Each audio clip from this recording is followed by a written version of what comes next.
আরেকদিন বলবেন কিভাবে? আজকের কথা আরেকদিন বলবেন। না না, কথা তো আজকে আজকে আজকে যদি সাহস থাকে তাহলে আজকে বলবেন। যদি বলতে পারেন আজকেই বলতে পারবেন, পরে ভয় পাওয়ার কি আছে?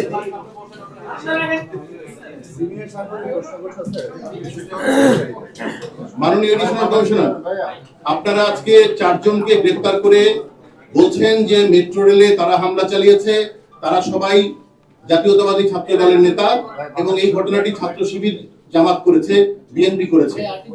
5 দিন আগে এলিট ফোর্স আরিফুল ইসলাম নামে একজনকে গ্রেফতার করে তাকে ভিডিও ফুটেজে দেখিয়েছে এবং সে হচ্ছে ভিপি নূরের যে রাজনৈতিক দল তার কর্মী, যুগ্ম সদস্য সচিব তারেক রহমানের সাথে আরিফুল ইসলাম মেট্রো রেলে আগুন ধরিয়েছে।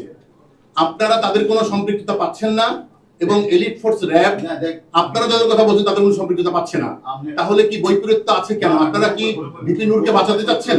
সেখানে আমরা আরিফ যে আপনি যার কথা বলছেন তারেক কথা বলছেন আরিফুল ইসলাম।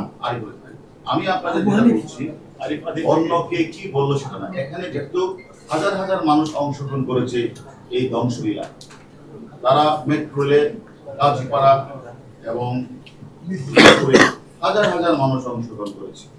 এখানে বিভিন্ন দলের থাকতে পারে, আমরা যাদেরকে গ্রেফতার করেছি তারা নেতৃত্ব দিয়েছে এবং তারা এই কাজটি করেছে, তারা স্বীকারোক্তি আমাদের কাছে প্রদান করেছে, আপনাদের আমরা সেটা বলেছি।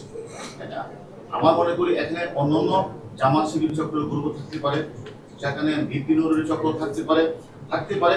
আমরা কিন্তু ভিপি নূরকেও নিয়ে আসছি রিমান্ডে, আমরা তারেককেও নিয়ে আসছি, আমরা এদিকে সবাইকে নিয়ে আসবো। আমরা মনে করি যারাই বাংলাদেশকে অকার্যকর রাষ্ট্র পরিণত করার জন্য বিভিন্ন মানুষের প্ররোচনায় অর্থ নিয়ে চেষ্টা করেছে, তারা অতীতেও সফল হয় নাই, এখনো সফল হবে না, ভবিষ্যতে সফল হবে। আমরা সেই লক্ষ্যেই আমরা কাজটা করছি এবং আমরা সবাইকে কিন্তু আপনি দেখেন একে আমরা অনেককেই গ্রেফতার করেছি এই ঘটনা যারা সংশ্লিষ্ট ছিল এবং আরো যাদের নাম আমরা পেয়েছি। আপনাদের আমরা কথা দিয়েছিলাম আমার পুলিশ বাহিনীর উপরে যারা হামলা করেছে, হত্যা করেছে, তাদেরকে আইনের আওতায় নিয়ে আসবো। আমরা কিন্তু অনেককে নিয়ে এসেছি। আমরা সাধারণ মানুষকে যারা পিটিয়ে ঝরিয়ে হত্যা করেছে তাদের অনেককে আমরা কিন্তু আইনের আওতায় নিয়ে এসেছি।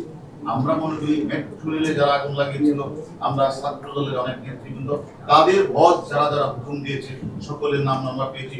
সকলেই কিন্তু ম্যাক্সিমামই কিন্তু আমাদের কাছে আছে, তারা কিন্তু স্বীকার করেছে। আমি মনে করি আমরা একটা গণতান্ত্রিক সরকার ব্যবস্থায় যারা উঠা আন্দোলনের নামে অরাজকতা সৃষ্টি করতে চায়, আমরা বাংলাদেশের সাধারণ নাগরিক হিসেবে তো আপনারা ছাড়তে পারেন না, আপনারা তো ছাড়তে পারেন। যারা এই কাজটা করেছে আপনারা কিন্তু সাধারণ জনগণ হিসেবে আপনারা তাদেরকে ধরার এখতিয়ার আপনাদের আছে।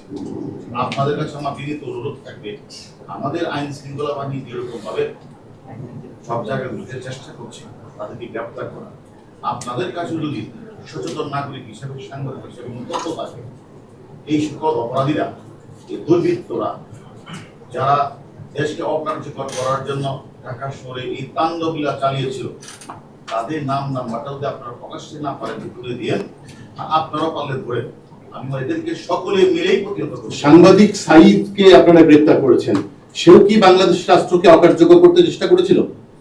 আমরা তদন্ত করছি। আরেকটা বিষয় বলি যে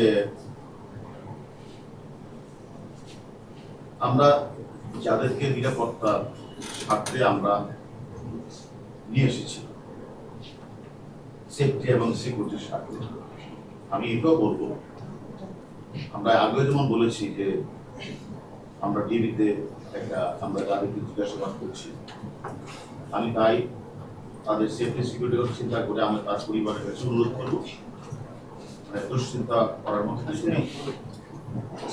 আমরা মনে করি তাদের সেফটি সিকিউরিটি আমরা দেখছি এবং তার পরিবারের জন্য নিশ্চিত থাকে সেটা আমরা তাদেরকে আশ্বস্ত করতে চাই। এই নিয়ে কোনো চিন্তা না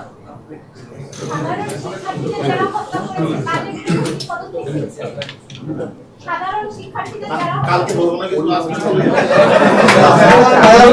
আজকে বলেন